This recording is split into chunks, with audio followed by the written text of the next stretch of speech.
And I've took that approach, not the perfectionist sort of thing, but when I've been looking at buying this pull-up bar and this punch bag, what I've been saying to myself is, I've been looking for the cheapest one, but what I've been saying is, buy it once, buy it once. No, I've got a better saying than that. It's like, wait, the saying's, do it right, do it once, yeah. So here's something. So a guy at a garage said this to me. Pay cheap, pay twice. Yeah, so it's like the opposite of that. Yeah. So that's what I was trying to do. So I tried looking for a mid-range pull-up bar and punch bag, which wouldn't mess up and have me spending double the amount, which I could have just bought one in the first place. So that's similar to the perfectionist sort of thing. Yeah. Because say they messed up on, didn't do what Michael Myers wanted to do right in that film, it could have probably been a worse film than it was. Because I don't think it was that bad. I didn't think it flopped as bad as no. Again, like whenever I hear stuff about films flopping, it's only there's some films that I watch that have done incredibly well, and I'm thinking, how? I've watched some mad films, but that's Hollywood, isn't it? Like, I think Hollywood kind of decides before a film comes out whether it's gonna be absolutely amazing or not. Well, maybe that's a massive generalization, but I get that impression. Well, it's all money. Everything's just money, isn't it? It's just like with adverts and shit. It's just like you can buy adverts, and that's how you influence people. And that's how you get big.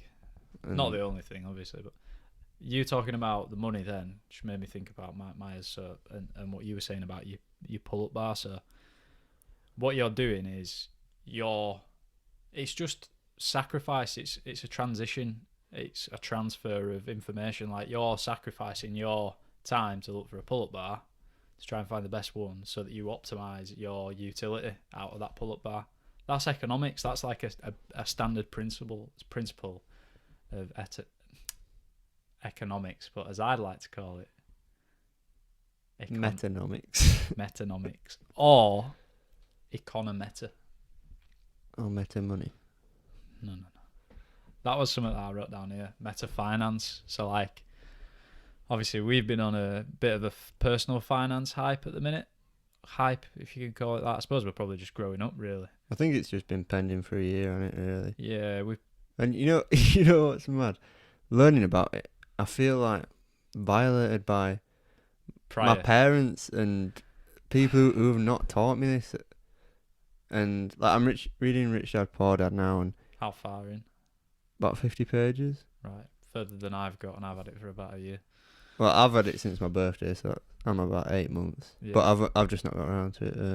I started reading it, and at the time, I was, for lack of a better word, quite anti-establishment. It was when I had some very, like, I don't know, negative thoughts and feelings towards, like, the societal system that I'm in, which sounds absolutely ridiculous, but I was thinking when I was reading it, like, I don't want to, I just can't be arsed with this, so I binned it off. But now's probably a good time for me to pick it up. Well, I think if you'd probably read more, you'd read it. I feel like you can see it in an anti-establishment way, right? Because he talks about how middle class and rich people are the ones who pay the most in tax. Yeah. And they're the ones obviously funding government and stuff like this. Yep. And they want people trapped in these rich jobs which pay the tax. But you want to be a business owner who pays a lot less tax, pay yourself a minimum wage and whatever. But it's like, that guy must have been blessed to be 9 years old. Well, have you not read to the point? He's not actually got a rich dad. It's his mate's dad. So I've spoiled it. No, you haven't spoiled it. It's not. Now you say it, I remember. Yeah, so his dad's a well-educated person who works for the government, and he's the poor dad. Yep. His poor dad is his actual dad. Yeah. His rich dad is his mate's dad who owns a load of businesses. That's kind of mad, isn't it, in itself? But they're 9 years old is what I think. And just the curiosity of a 9-year-old has led this guy to be a multi-millionaire and influence so many people. In Hawaii as well. That's a mad thing. He's from Hawaii, and it started in Hawaii. Yeah. Little island, big ideas. Yeah, so like I was saying with like being a bit violated by By your parents. yeah, and like but then again, like you don't really mean violated, do you? no, but it's just like it's like when you it's like opening It's like, fucking door to Narnia or something. Why didn't you tell me this? Yeah. But then again, it's like school and everything, and it's the whole structure of it is just bullet. Again, like you say, like school is that, isn't it? You're taught to be a pupil. Yeah, you taught to obey, aren't you? Yeah, and as much as that, like we've said this before, like it's led to where we are now in kind of trying to break out of that mentality. Like I'd say we broke out of that mentality. Yeah. Maybe not replicating what exactly we've learned physically, but I don't think any of that made sense. Nah. I had a very interesting conversation with someone about university the other day. Like, you go into uni.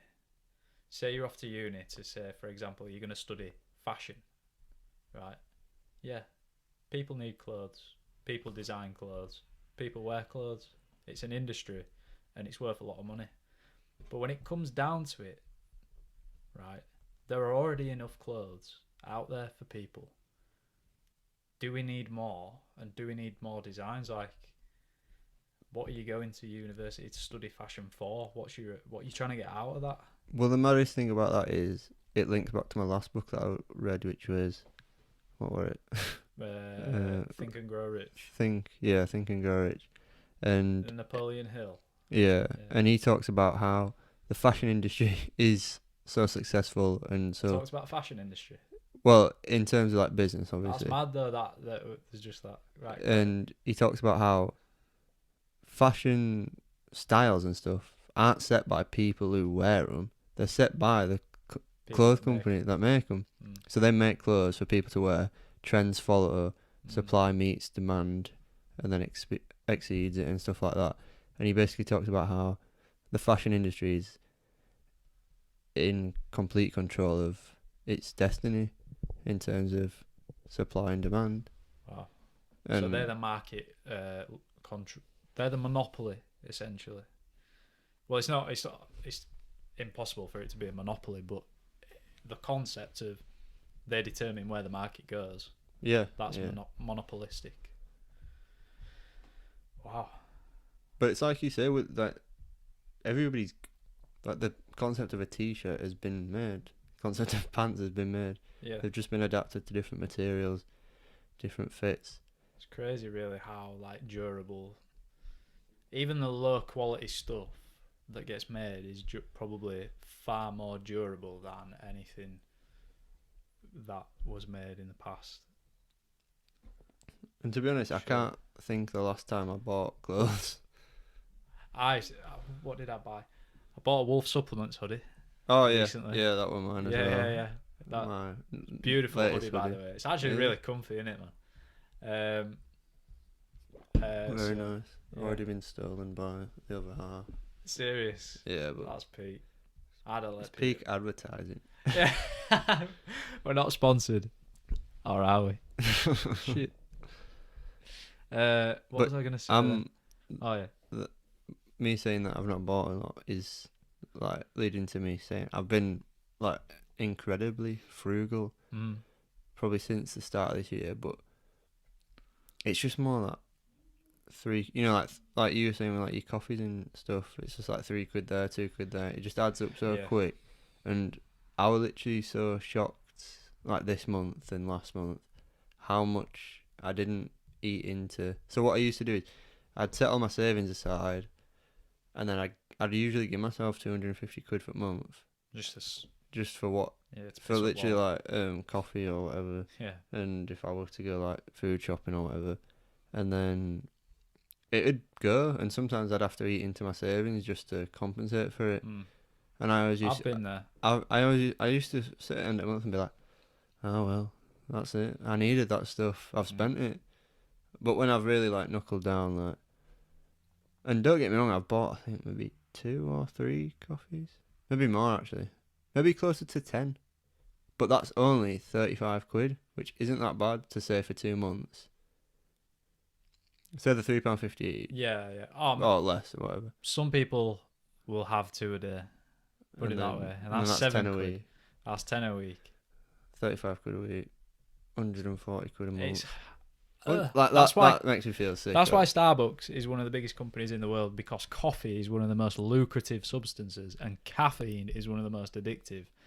Combine the two, and what have you got? Yeah. One of the world's biggest companies, like.